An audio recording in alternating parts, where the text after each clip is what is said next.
ก้อยมันยังน้อยกันยิงพอเท่าอะอันนั้นเป็นเชี่ยวไก่ก็ได้ตั้งเนื้อเลยนี่มันถึกอ้าวโอ้บ้าใช่ไหมเจนี่แหละลูกพวกเชี่ยวเฮ้ยจะอันเพื่อนเขามาหาได้มีไก่มีก้าส่งตู้มา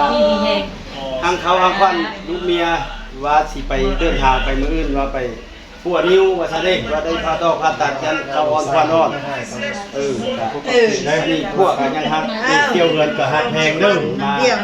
มาขอตัวแทนลูกกับเมียอย่าตื่นอย่าเซนเพื่อน่ะกลับใจสบายด้วยกลับบ้านกลับเมืองด้วยความปลอดภัยไปทางหน้าก็มีแต่อัน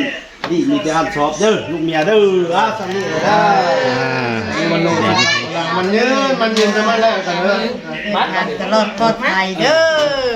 ตัวคือออกมาดีมาหาเงิน53เด้อคุณวันเด้อดีปิดเสียยาแล้วก็ถึกเสียยาแล้วก็ดีบางคนห้องหมอแล้วก็ได้ตะบันได้ตะบันได้เข้าไม่ลูกน่ะมัดแขนไม่เข้าเลยไม่เห็นมาดิเลยนี่ก่อนน้อยคือเมียกดไปการตัดห้องหมอเสียยาแล้วก็ห้องบดีคือใครมาเธอเมียแล้วก็มาเธอผัวแล้วก็ยังให้ลูกทำเมียเจ้าเนาะเจ้าเนาะอ่อนขวัญเนาะอ่อนอยู่เฮือนอยู่ซานขอเฮือนขอซานช่วยก็ได้มีเที่ยวนี่อัปประมูลน้อยละอยู่เฮือนก็สั่งอยู่สั่งกี่สั่งปลาสั่งมา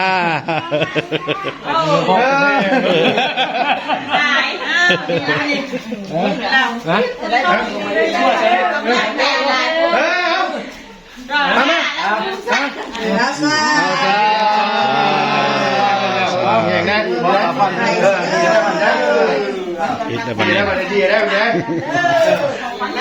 ใส่แล้วตะพันก็ใส่แล้วกวดก็เห็นเลยนะดีแล้วไงก็เลยไปกวดเอาเงินเลยตะพันผู้แขนเท่าฮะผู้แขนเท่าเป็นบ่าวแล้วไอ้ตะพันนี่ขึ้นไปขึ้นอยู่เนื้อมันยังมากลงมานอนอยู่กับเธอเรานอนอยู่สันลุ่มสันดอกใส่เตียงก็เต้า